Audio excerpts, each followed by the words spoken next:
Hello everybody and welcome to this final episode of Sunday Night Live with me, Jonny Lipsham. And it's not actually, by the way, the final episode of Sunday Night Live, just the final one for 2025. With me, Jonny Lipsham, here at jonnylipshamstudios.co.uk, here in the southeast corner of Scotland. And as everybody should well know by now, that Scotland is, of course, the center of literally everything, including the universe. And if there are multiverses, Scotland, of course, is the center of all of those multiverses as well. That's why Scotland is known as God's country. So, which, by the way, is kind of true. It is our nickname. Is Scotland is known as God's country. Don't know why. Just is what it is. Although some Australians would probably disagree with me because Australia also has that nickname as well. So anyway, I hope everybody has had a good Christmas and is doing well. I have had a very good Christmas. I did well for gifts, actually. Surprisingly, did extremely well. I have many of these. If you're wondering what the hell this is a massive bar of chocolate. And this is just one of several that I have. Somebody thinks I like chocolate. So anyway, I have lots of those. And I also have bags and bags of more chocolates. And I also have more chocolate. And then, just for variation, I have Pigs in Blankets flavored Pringles. Somebody thinks I don't eat enough shit in my diet, so there's that. So yes, but I did get some other cool stuff as well, not just chocolate and Pringles, although I did get lots of Pringles and lots of chocolate, absurd amounts of all of those. But yes, I did get some other nice things as well. Got some clothing. I got some nice smelling things. Maybe somebody thinks I have bad dress sense. I smell, but I also need to eat more chocolate and more Pringles. Don't know. But anyway, this... I'm not being ungrateful. No, really, I have had an excellent Christmas. Albeit I am still not 100% fit. I'm getting there. This particular strain of flu, I have been told, can take 2-3 weeks or more to shift. In fact, a doctor that I spoke to, who is our family doctor, she said that it could take 6 weeks before I'm fully clear of it. So that's kind of frustrating. So, but it is what it is. And I'm just having to try and make sure that I get, more vitamin C, vitamin D into my diet and more rest, more sleep, that kind of thing. So I'm basically grabbing every possible moment that I have to sleep at the moment because I need it. And then hopefully once I have kicked this thing, then I can be back to normal full strength. That's what I would like. All right, so a very Merry Christmas to everybody. Please do tell me all about your Christmases in the chat. I would love to hear all about them. I hope you all had a lot of fun, and I hope you got some nice stuff for Christmas. I know as we get older, gifts are maybe not as important as they were when we were kids. So, I certainly find that the case, particularly for my parents. I love my parents very dearly. They are awesome. I'm very lucky in that I have terrific parents. But here's the thing. As we get older, they just become harder and harder to buy for because, they pretty much have everything that they could possibly want at this point. They have a beautiful house in a beautiful seaside town. They have everything that they could possibly want. My dad has his own home studio. He has lots of guitars. My mother is a very avid reader and has lots and lots of books and things like that. So what do I do? So, buying for my parents is a challenge, and I'm pretty sure as my kids get older, they will find the same thing, that buying for me and Kate is going to be a challenge. Buy them some bagpipes. Dear Lord, no, nobody buys bagpipes, not in the Lipsham household. Now you may notice that my camera angle has changed ever so slightly. It's because I've had to make some small adjustments because I noticed that my little mic stand, which you can see the top of here, was actually starting to buckle a little bit. So I had to adjust the mic stand, and I also needed to adjust the camera because the camera was basically hanging onto the top of my monitor by a thread. Didn't realize this at the time until I was actually trying to shoot a video, and the camera just went wee down the back. And of course, when it goes down the back, it goes all the way down the back, and it's a pain in the butt to try and get. I have to go under the desk, and then I have to untangle it from cables and stuff that is down the back that nobody sees. It's an absolute mess and tangle of cables down the back there. So that was a challenge. So I've had to adjust the camera angle so it is a little bit more secure on the top of my screen. So there has been a small change, but I think this angle is maybe a little better. You actually see a little bit more of this keyboard and a little bit more of this keyboard. So maybe for things like Songwriting Simplified, it is going to be slightly easier to see what I'm doing.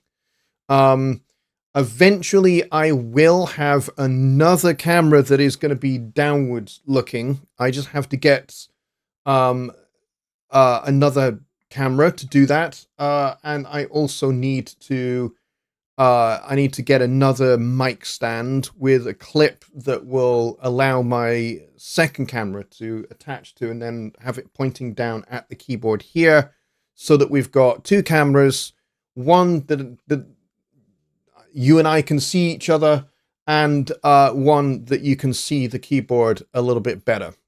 And I'm going to have to learn how to position that so that you see more of the keyboard and less of my head. So that's something that I'm working towards developing and sorting for 2026. Hopefully that will improve the quality of things for Songwriting Simplified in particular, so that you get a bit more of a top-down shot of the piano. Now, a bunch of people have recommended that I also have like a virtual keyboard display on screen as well.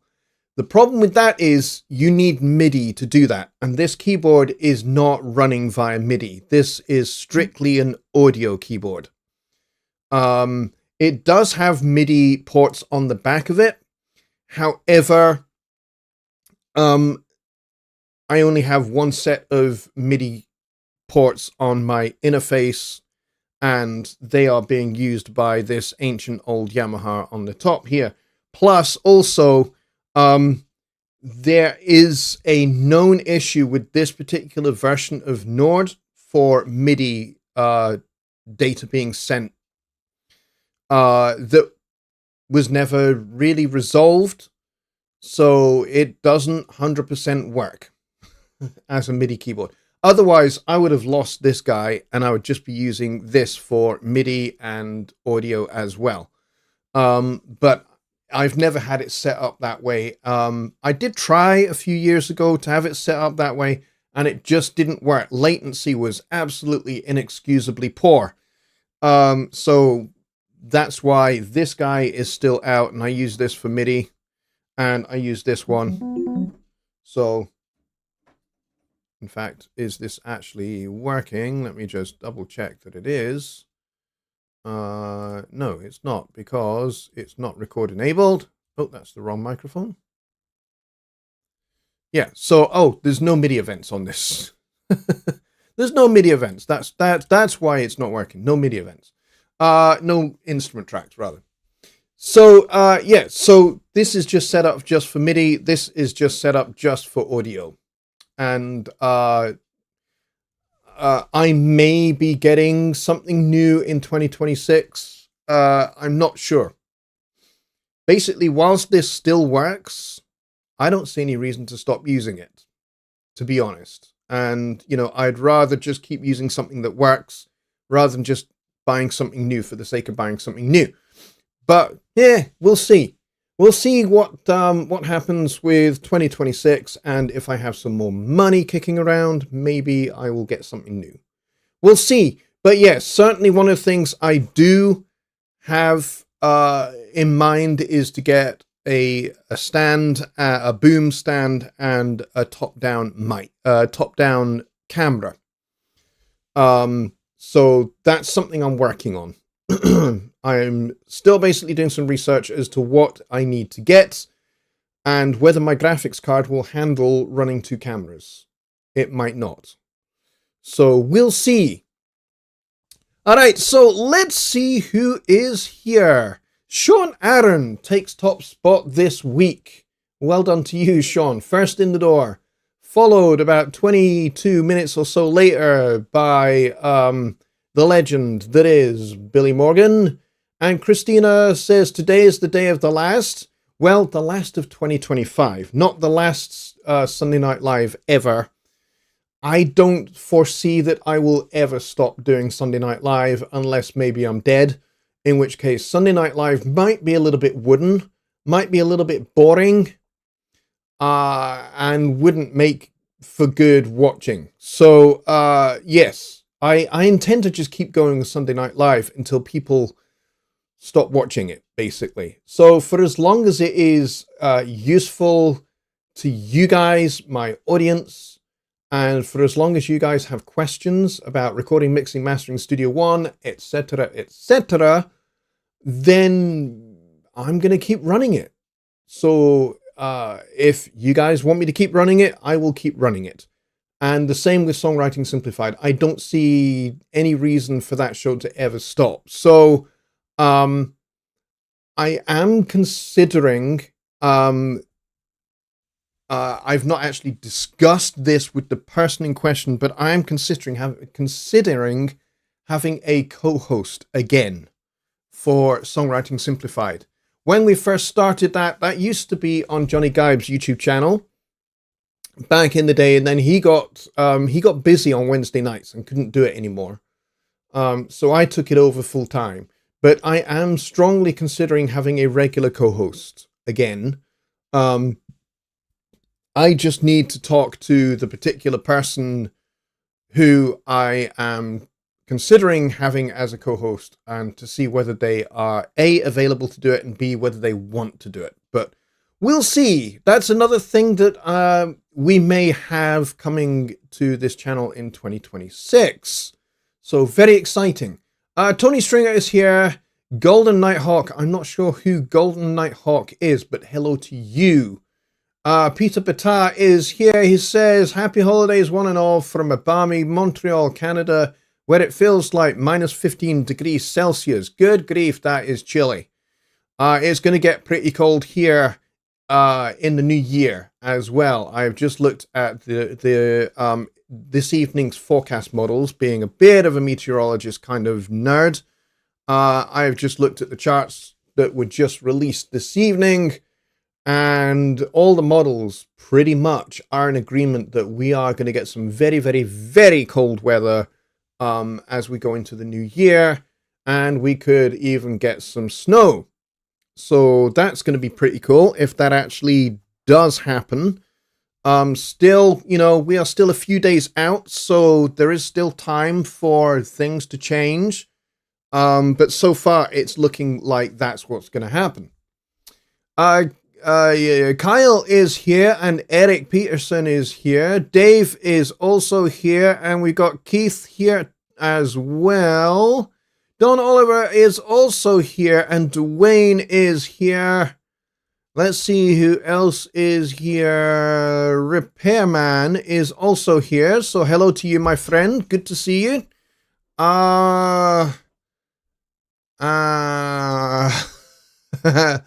Premeditated Plan is also here. I know who that is as well. Repairman says, got nothing but was able to spend it with my lovely wife, which, let's face it, is the best gift that anyone could have. For sure. Kyle says, my older son and his girlfriend flew to Alaska to celebrate the new year. Oh, great. So, yeah, that's pretty cool. That's a pretty cool place to see in the new year. That's for sure. Maybe one of the last places to see in the new year, but still pretty cool. Dwayne says, I've been using workspaces a lot recently. The new play mix is so cool. It was a needed element. Can we sort it and edit the arrangements? I'm not sure about that, to be honest. I don't really use the workspaces that much, to be fair. I thought I was going to be, Mr. Workspaces. That's kind of what I thought. That's kind of what I anticipated. I anticipated I'd have lots of workspaces going on with lots of people. I really actually don't. I have a bunch of workspaces that I used, that I set up when we were testing the whole Persona Sphere thing before we launched that in, when was that? July 2020. I think it was July 2020 when Studio One 5 came out with Persona Sphere. So yeah, there's several months before that when we were alpha and beta testing Studio One 5 and Persona Sphere. I set up a bunch of workspaces to test a whole bunch of things to do with the workspaces. But you know what? I really haven't used them much since, to be honest. So I know that there are people here like Ron and Kyle, amongst many others, who are using them a lot for various different things. And of course, the contests that we have run these last several years have all used workspaces as well. So that's been particularly cool. And I gotta say it, a massive thank you to Rich Cresswell for all of his hard work, actually setting up the workspaces and creating a whole bunch of content to help people with the contests and to make those contests go smoothly, and also providing the prizes for the contests. It's beyond anything that I thought that I would ever do with songwriting contests. I never thought I would have songwriting contests that were that big, and that we would have like prizes for a start. But thank you very, very, very much to Rich Cresswell for his sponsorship, for his generosity with his time, and also the prizes as well. It's been spectacular. So I don't, at the moment, have any plans for 2026. We will have to wait and see. I kind of said that last year as well for 2025. I said, don't know what's going to happen this year, but we have had an excellent Halloween contest, and we've got the Christmas one, which I extended, as I said, to Hogmanay. So hopefully on Hogmanay evening, we'll have a winner to announce. I need to get with Rich so that we can listen to all the entries and pick a winner. So hopefully he's going to be available and we can do that. Let's see who else is here.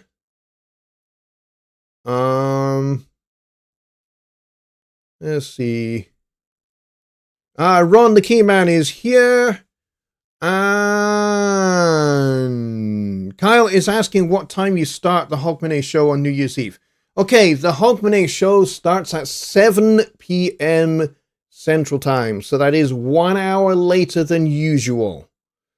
The reason being is because in the UK, 6 p.m. Central will be midnight. So I don't want to start the show exactly at midnight because I want to see in the new year with my family. So I need to prioritize that. And then after that, as we get to 1 a.m., then we will start the Hogmanay show. And that show can be as long as you guys want it to be. It could be an hour, it could be 2 hours, it could be whatever you guys want. But there will be drinking. Definitely there will be drinking. I will have beers on the go. I will have champagne on the go. I will have all sorts of drinking stuff on the go. I seem to remember that last year I may have been somewhat drunk when I started the show, and certainly towards the end, I think I was very drunk, and I might have even said some naughty words, if I remember correctly. But still, I don't get drunk very often. It is a rarity, actually, because I have had issues with alcohol in my past. So I don't like to fall off the wagon, shall we say. So yeah, I don't do it very often. It is extremely rare for me to get drunk, but I think New Year's Eve is one of those times where I can let what little hair I have on my head down. And it's fine. I never get hangovers, so you know I can get as drunk as a skunk, and I'll wake up the next morning and I'll feel absolutely fine. It's what happened last year, so you know that's kind of how it'll go. I think pretty much every year. So let's see. Dwayne says, I haven't submitted a ticket yet, but intend to. Not stable, especially on phones and tablets. You're talking about workspaces. Yeah. Workspaces, they kind of do work on PC or Mac. They work really well. But if you're using the My Personas app, for example, yeah, the integration with the workspaces on the My Personas app is maybe not the best. But if you use a web browser on your phone and log into your account and get into the workspaces that way, you might have a slightly better experience than if you're using the app. So maybe try that as an option. Juan is here as well, and he says that he's a little late. You're only slightly late. Don't worry about it. So,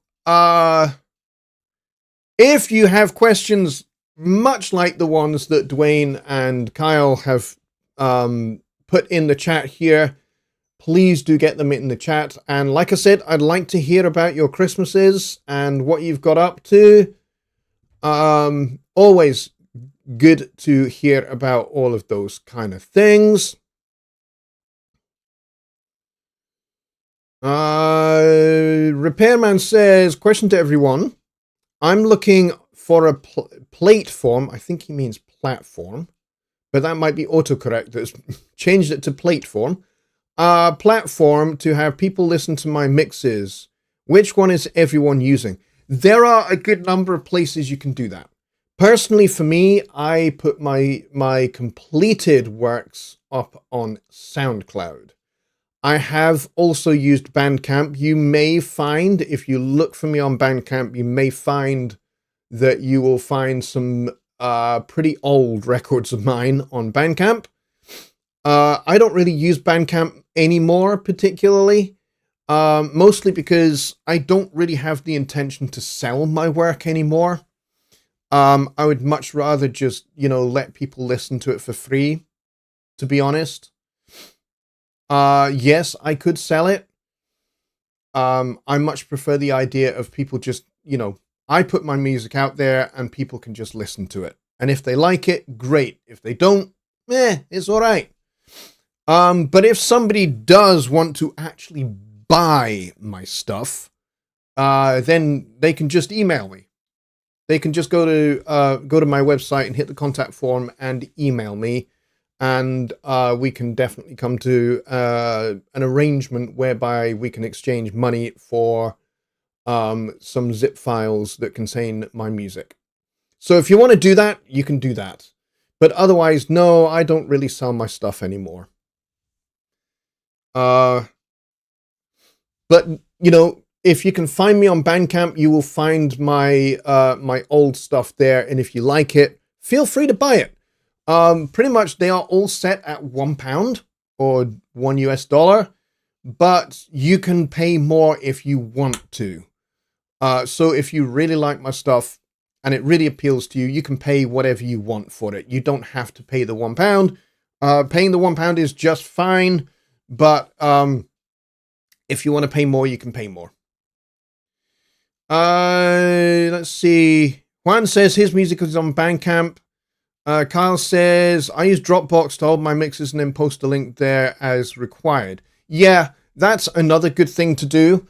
But really, if you're wanting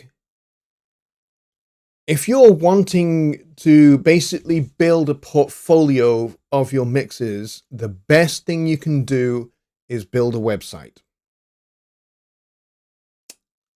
The best thing you can do is build a website.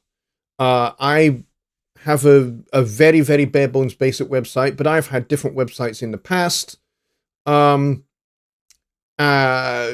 websites of mine have been built on Wix, for example. Wix is a pretty good platform because you can have everything on Wix. You can have a media player, you can have a shop, an online shop built into your website, and you can sell stuff on there if you want. So if you've got like, you know, if you want to sell your services, for example, if you want to sell your services, your mixing, your mastering services, you can actually build the shop into your website whereby people can actually buy your services. And it can all be done online. And then, of course, you can have a media player for playing your portfolio of mixes so people can actually listen to what you are capable of as a mix engineer or a mastering engineer. And then, like I say, you can sell your services that way as well. Prior to the website I have now, I was on another platform called Kajabi. Kajabi's all right. It is really built for e-commerce. That's what Kajabi is built for, e-commerce. So if you want to sell digital products, like an album, like an EP, or a course, or something like that, Kajabi is a great place for doing that. The only caveat is it's expensive. But it's really, really scalable. So as you grow your business, Kajabi will grow with you.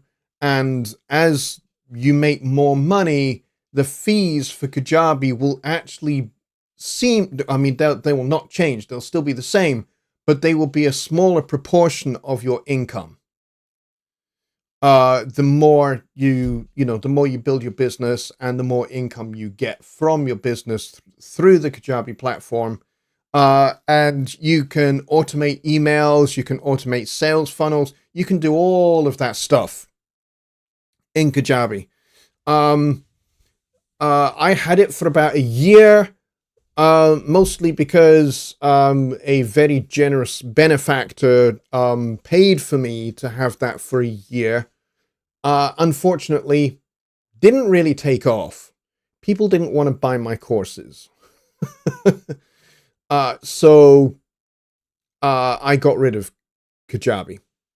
And I have the platform that I have now, thanks to Louis Dittori, who is Mr. Awesome at Alps Media, and he sponsors my website. He provides all of that. He provides all the hosting and does all the web development for me. And he's awesome. Louis is great. He is a PreSonus reseller, which means he buys PreSonus stuff and then he sells it to you guys if you so choose to buy from him for a very good price. So if you want to buy PreSonus stuff, Louis is a great option, especially if you're in the United States and Canada, because he can get stuff to you very, very easily anywhere in the United States. Basically anywhere in North America he can handle. I've not mentioned Louis in quite a long time, but Louis is great, and I am very, very grateful for everything that he has provided for me, especially the website and the hosting and all of that. It's really, really great. So, and he helps me, I help him. Basically every time you go and get the free compression series that you can get from my website, when you go on the homepage, you hit the red button that's like right at the top of the page. If you hit that, you get a link to download a free compression video series that I made a little while ago. And every time you do that, that helps me, but it also helps Louis as well. So definitely please go do that. If you've not got that compression series yet, go and get it. It's free, 100% free. It costs you literally zero. And you get a really good series of videos that go through all different types of compression and different ways to apply compression, including side chaining. We deal with parallel compression, pretty much all kinds of compression in series using tube compressors, 1176s, LA2As, all basically the most important compressors that you need to learn about. We cover it. So yeah, go check that out in that video series if you've not checked it out before. It is not available on YouTube. You can only get it from my website by hitting the red button.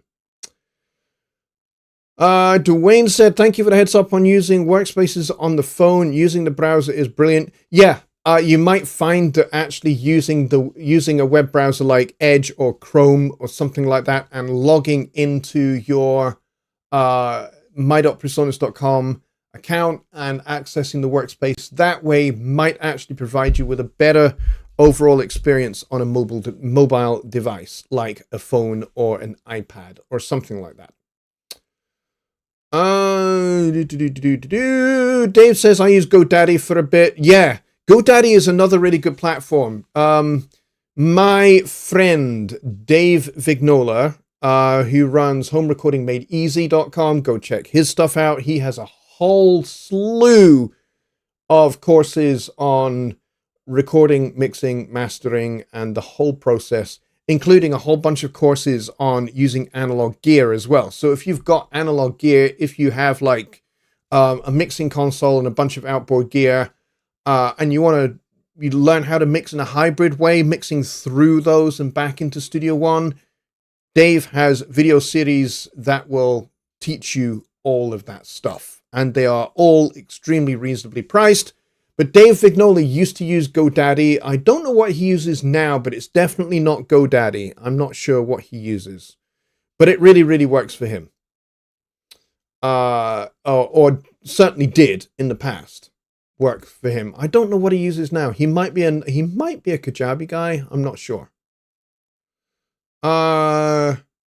Dave says, create a domain name first, of course. Yes, you need to create and purchase a domain name. Jonny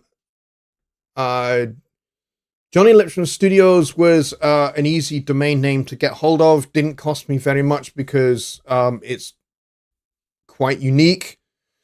So there was no chance of anybody already having that as a domain. I could have got johnnylipshamstudios.com, but it was expensive, whereas the .co.uk was much cheaper. And when I first started the whole website thing way back, probably about 20 years ago. Yeah, gosh, it would be about 20 years ago. Yeah, a .com, JonnyLipshamStudios.com was not cheap. It was like £20 a year or something like that. Whereas the .co.uk was only £1.50 per year. It's not £1.50 per year anymore. It's actually quite a little bit more expensive than that now. But it's been a very useful little domain name to have.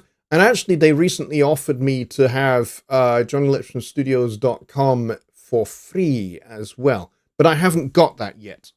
Because I have the .co.uk, I don't really see a reason to have a .com. You know, anywhere you are in the world, you can still access a .co.uk. You know, to me, it's kind of irrelevant whether it's .com or .co.uk. Obviously, .co.uk is extra letters and all of that, and maybe is not as recognizable as a .com, but still, you know, don't think it's that big a deal. Eric says, why or when should I use the channel strip instead of the fat channel? Okay, the channel strip and the fat channel are two similar but very different kettles of fish. Definitely. So, I'm going to create a new song whilst I'm talking to you here. So let's go back over here. What's going on here? There we go. Let's make a new song just so that we can do this. And I'm going to go down and get both the channel strip and the fat channel in here. And let's go find the fat channel. Alrighty, so go back over here for a minute. And we'll go screen. There we go. Oh, I need to be in the top corner. There we go. All right, so this is the fat channel. Eric, you probably already know what the fat channel is, but this is kind of what it looks like. This is the standard look, and then you've got the very standard compressor and the very standard EQ. These have been around for a good long time. However, you do have a whole slew of compressors. Now, one caveat I need to make known to you here. Most of you will not have all of these compressors that I have here. I have the Fat Channel collection, and also I'm a subscriber to Studio One Pro Plus, which means I have access to all of these. I have the whole collection. Most of you are going to have the standard, the tube, and the FET compressors, and that is all you are going to see. You are not going to see all of these guys. The same for the EQ. If I go to the EQ, you are going to have standard, passive, and vintage, and you're not going to see any of these extra ones. Okay? I only have these because I have the Fat Channel collection. And you can only get the Fat Channel collection via the subscription. Okay? It was available in the old shop, but the old shop is long gone and is being rebuilt into personas.com at the moment. Hopefully, the software side of things, such as the Fat Channel collection and all of that, will become available back in the shop in the future. So back in personas.com. Hopefully, we'll have to wait and see whether that happens. I don't work in sales or marketing, so I have no idea what those guys do. All right, so let's say we want to select something like this guy here. This is the tube compressor, which is modeled kind of after an LA2A style compressor. It's got the same kind of knobs and stuff like that. And then in the compressor, let's go and grab this one. This is modeled after a Pultec style EQ. It's very, very simple. You have a low frequency and a high frequency selector, and then you can boost and attenuate at the particular point that you set it to. And then you have this bandwidth controller. This bandwidth controller is basically the Q control. So if you were to imagine this on the Pro EQ, it basically makes your little notch or cut or boost either really wide or really, really narrow. So by default, it's set in its widest bandwidth, but you can set it to 0, which is very, very, very pointed. And you can also do the Pultec trick, which basically means you can boost and attenuate at the same frequency. So let's say I do a cut,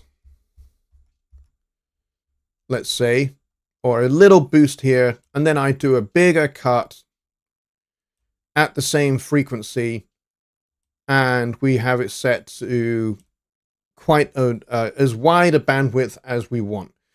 You can boost and cut at the same frequency points for low and high frequency. And you can set this attenuator selection as well. So if you want to cut everything above 20K, you can. Same with 10K, same with 5K. You can cut all of those. So these are probably the most common EQ and compressor things that you will get in the hardware world. And all of these are modeled on these specific devices by our team in Hamburg using a technique called state space modeling. So this is the fat channel. The channel strip, let me just collapse that. There we go. Channel strip is different. It's really, really bare bones basic. This is great if you are new to mixing, or if you just want to dial in a sound very quickly. If you're new to mixing, this is going to be super duper easy for you. You have a low cut here, and you can just turn this guy on, and you can turn it up, and you can see the low cut filter applied here. You cannot adjust the shelf or the rate out of that shelf, and you cannot adjust the knee, or you just basically cannot adjust this shelf setting at all. It's fixed, and it only goes up to 400 hertz, so 40 to 400. And then you have a compressor, which basically it works on percentages. So it's either off or 100% and everything in between. And then you have these speed buttons, slow, medium, or fast. Now, this is to do with the attack, but it's basically attack and release on the same buttons, okay?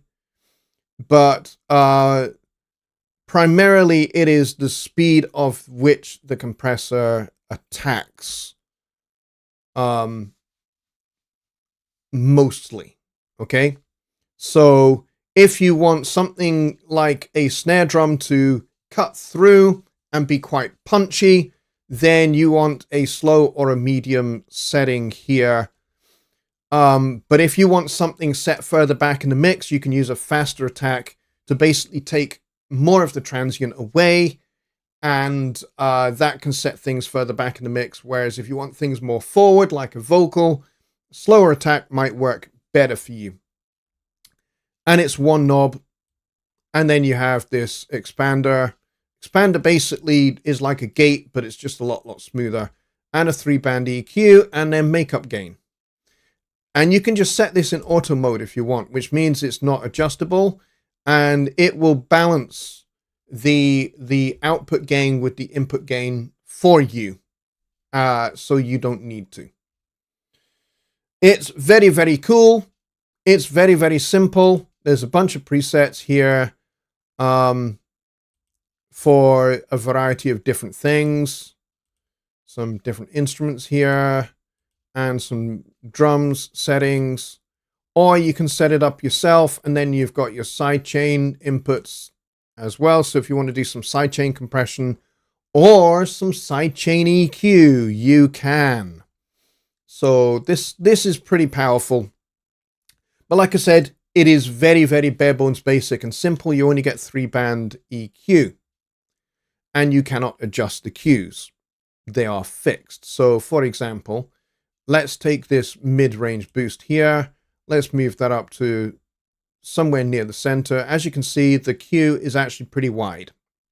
So you can't do really surgical or precise EQ here. You can only do what I'd say, I would use this for broad brush EQing. So if you are doing something on if you are mixing on the macro level, so at the higher level of your mix, and you are wanting to do broad mix moves, then you can use this EQ to do that. So you can do some high pass filtering and you can do some broad stroke EQ moves here pretty easily. So you can, like, if you want to scoop out some low mids, for example, you can do that nice, smoothly, pretty transparent.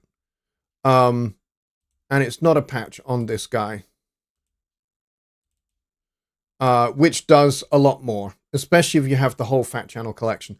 The fat channel is basically designed to give you analog emulations of hardware EQs and compressors, whereas the channel strip doesn't. It's a very different beast. So I hope that that answers your question. That was a great one, though. Very, very good question. Very good question indeed, Eric. Thank you for that one. Just Bob is here.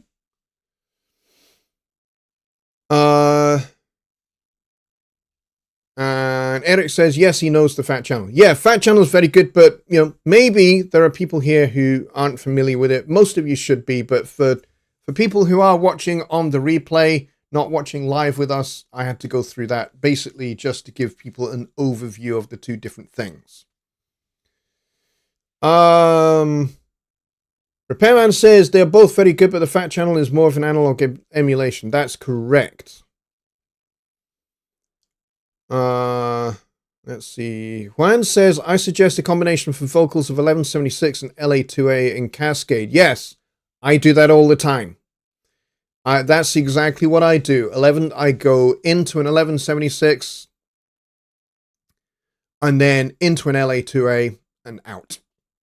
But I usually EQ in to my compressors. So I'll EQ first into the compressors. And then if necessary, I'll do some EQ on the output of the compressors as well. But for the most part, it's just EQ, compressor, and then, you know, I do sends to delays for the most part for my vocals. I don't use reverbs on vocals, unless it's backing vocals, in which case there's a good chunk of reverb on them. So let's see, what else do we have? I also use the limiter of the LA2A for bass. Yeah, that's another good option. Another good option, if you are into third-party plugins, is, let me see if I can find it.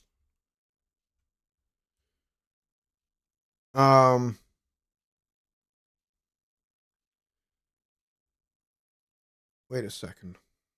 Where's it gone? Yeah, I've got a couple of other options I can present to you, which I think you guys will dig, for compression that are third party. All right, so I'm going to start with this one. And this is the MJUC from Klanghelm, and it's basically 3 different compressors in one. I like these because they're actually really simple to use, and you don't have to be like super confident about compression to use these and make these work. You've got basically a compressor knob here that goes from 0 to 48, and then you've got a makeup gain here, and then you've got timing from 1 to 6, and it's basically slow to fast. And you've got 2 modes, compression and limiting. And then you've got this little panel underneath here, and you can make it either hi-fi or dark. So dark is more analog, hi-fi is more kind of digital sounding. And then you can add some drive, and you can, the SCF here, this is a sidechain filter. So what this can do is this can remove low end from the compressor. So for example, if you have this on your drum bus and you want the kick drum to not be compressed by the compressor on your drum bus, but you want to compress everything else, you use this little sidechain filter and you can roll off everything below 100, for example. And then that will basically take the kick drum out of the equation. The kick drum will not trigger the compressor, but everything else above that will. And you can also use the wet dry knob here for parallel compression. This guy is really great because you got the Mark 1, Mark 2, which gives you a little bit more controls over things like ratio and attack and release. We also get this density and I stage, these buttons. I have no idea what they do, but engaging these at various different times provides you with some very, very cool sounds indeed. And then you get the Mark III, which gives you density, I stage, and this high ratio button. This high ratio button is great for parallel compression. So if you want to smack the living daylights out of something like a drum bus, for parallel compression, you can use this high ratio button and it will slam that sucker.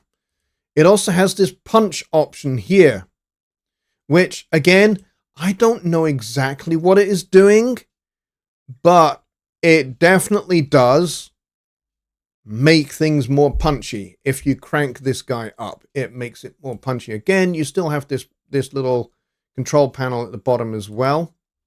But yeah, like I said, this is basically like 3 compressors in one, plus you've got a bunch of presets as well if you want to use those. The other one I'm going to show you again from Klanghelm is this guy here.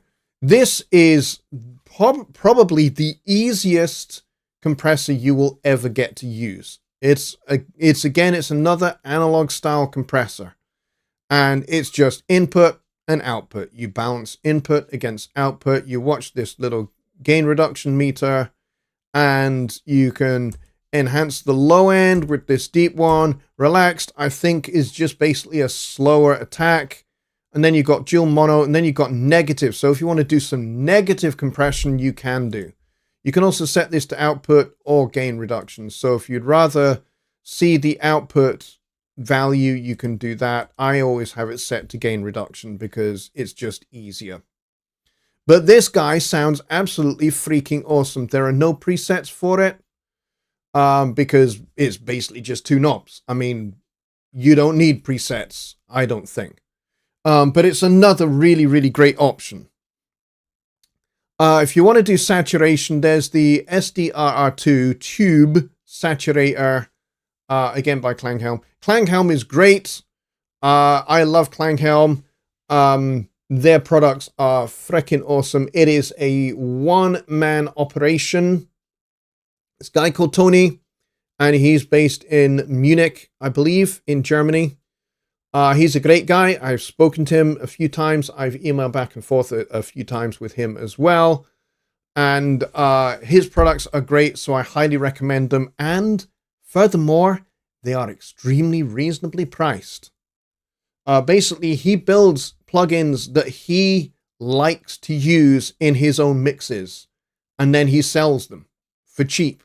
So, you know, a lot of them will be like 25 euros, 30 euros, round about that kind of price. Nothing incredibly expensive, but they are seriously good stuff. He's got EQs, he's got compressors, he's got reverbs, like this Tens Junior. This is free. It's a spring reverb, and it's a freebie. There is a paid for version that has a lot more features, but I like the free one. It's awesome. So go and check out those at klanghelm.com. This is not an ad for Klanghelm, and I'm not sponsored by them, but still, I'm just recommending these compressors because they are freaking awesome. Can you show how to send a channel to a bus with reverb and sidechain it into vocal channel? Okay, I think I've done this before. I will open this song here.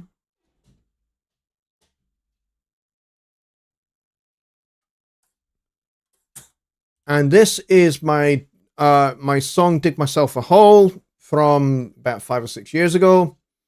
And I do have some side chaining going on here.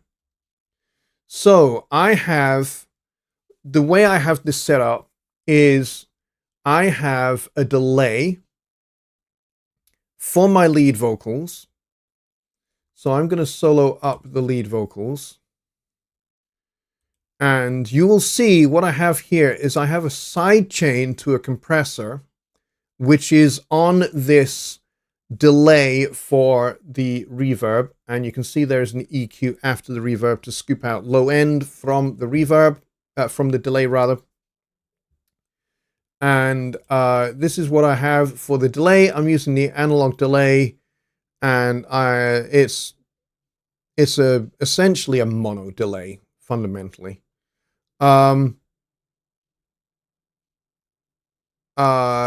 But as I say, I have a compressor on here as well. And I'm just using the standard Studio One native compressor.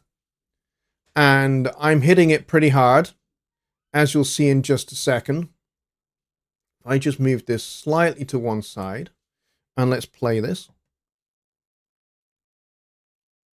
When everything's against me, my back against the wall. Now, what's this doing? What this is doing is my vocal is triggering the compressor on the delay channel here, and it is compressing the delay so that when the vocal is singing, the delay is being ducked out of the way, and then when the vocal stops, the delay tail still comes through. And again, we've got the low cut filter here for filtering out some low end.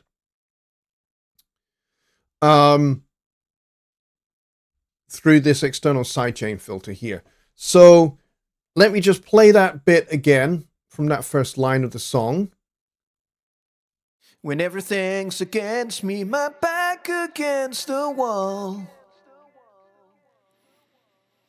Holding all the words, cards I feel 2 feet tall.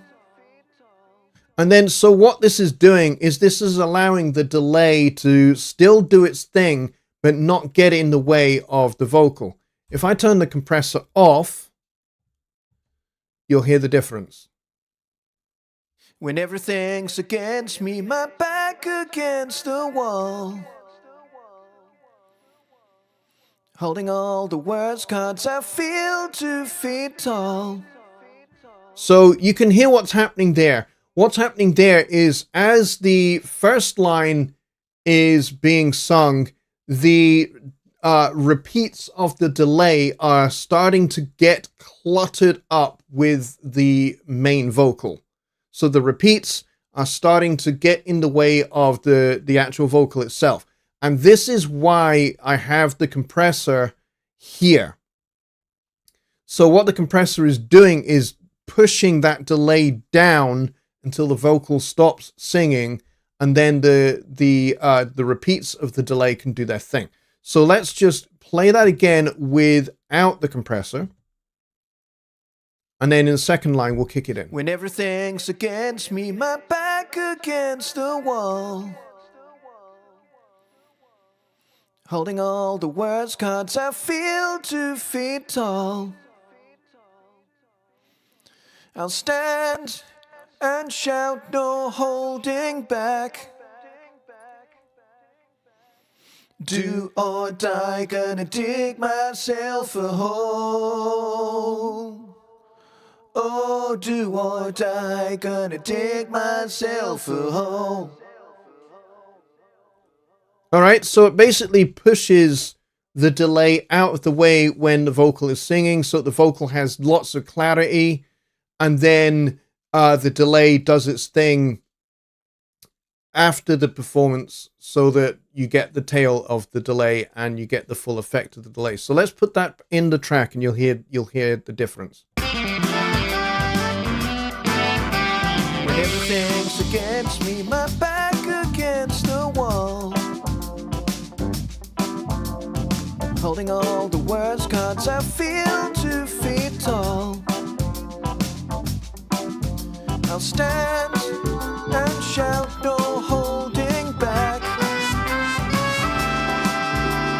Do or die, gonna dig myself a hole. Oh, do or die, gonna dig myself a hole. So a little bit in the context of the mix there is maybe not quite so easy to hear, but you can certainly hear it, especially if you're wearing good headphones and you're listening on good stereo speakers in your studio space. You will hear those repeats without the compressor. They start getting all cluttered up. And I don't want that. I want the benefit of the delay without all of that fuss. With the compressor. I'm just going to go over to here and I'm going to whack that over to there. I don't know why that's not over, but still.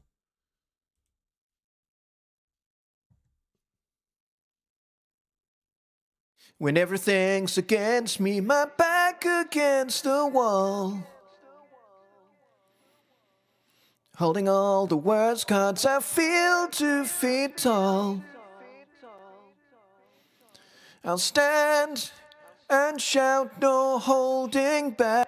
Yeah, that's better. For some reason, the analog delay was in mono mode. It should have been in stereo, so the repeats were coming from the 2 different speakers. Anyway, I hope that actually helps answer that for you, Juan. This is definitely a good way to get a vocal effect such as a reverb or a delay kind of ducked out of the way when you don't want it, but you still want the benefits of having the reverb or the delay there. Now, you'll notice I do have a hair of reverb, but it is the tiniest hair of reverb that is going on the vocal. I much prefer for lead vocals for there to be delay rather than reverb. I'm not a massive fan of reverb. As you can see, I'm only using 2 instances of 2 reverbs. I've got a reverb for the backing vocals and a reverb for the horns. That's all I've got. I'm not really using a whole bunch of reverb. I'm not a massive fan of reverb. Everyone else's mileage will vary, but for me personally, I'm not really a big reverby kind of guy.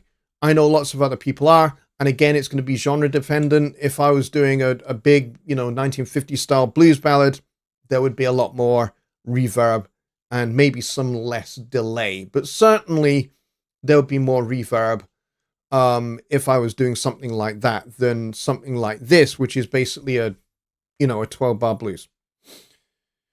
So that was a great question, and I hope the answer there was useful. Carl says, I like the Tube CB compressor on bass. Yes, me too. Lots of people saying that they like the Klanghelm. Yeah, me too. Juan says, bass in my case always goes to the black box saturation. I have heard about the black box saturation. I don't have it though. I don't know really anything about it, but I've heard plenty about it. Carl says the tube saturate is very similar to red light distortion. Red light distortion is terrific. It's really good. You can go absolutely mental with it. I've definitely gone somewhat mental with it before for various different things. You'd think, being a jazz guy, I would have very little reason for using saturation, but you're wrong. Saturation can definitely be used in a kind of jazz or R&B context. So Matt is here. He says, this is the things I'm learning / practicing on now. Well, this is good news. So I hope that this has been helpful for you. Great. All right. We are 6 minutes over time, but you know what? That was well worth covering. That really was well worth covering. I'm glad we went over it. And I'm glad... I'm actually glad to have used Dig Myself a Hole again, because I've not really used that in a video for a long time.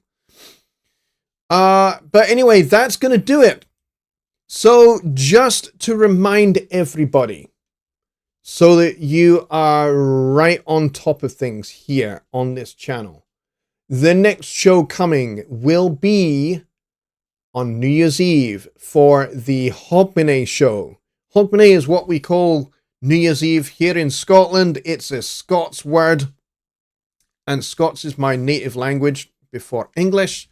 So I like using Scots whenever I can, and Hogmanay is what we call New Year's. So please be back here at 7 p.m. Central Time for the Hogmanay show, where we will be making our predictions for what we think we are going to see from PreSonus in 2026. So be thinking about that and, start having some ideas, and then we can get them in the chat and we can discuss. I would love to hear what you guys think is going to come, either for Studio One, Notion, or hardware products. If you think there's going to be new hardware products in 2026, I'd love to hear what you think we might see. And of course, kudos to you if your predictions get fulfilled. That would be amazing. I would love to see predictions that are made on the Hogmanay show being fulfilled for real in 2026. So 7 p.m. back here on Hogmanay New Year's Eve. There will be drinking. There will be predictions. Bring all of that stuff. Bring your beers. Bring your wine. Bring your champagne. And we will go on for as long as you guys want. If you guys are still asking questions and still chatting and still making predictions, we'll keep going. So it's kind of on you. Tell your friends tennis partners, tell your friends tennis partners pets. Let's make this a record-breaking number of people in attendance. That would be freaking awesome. All right, folks, gonna wish you all a very good evening, and I will see you back here for Hogmanay. Good night, everybody.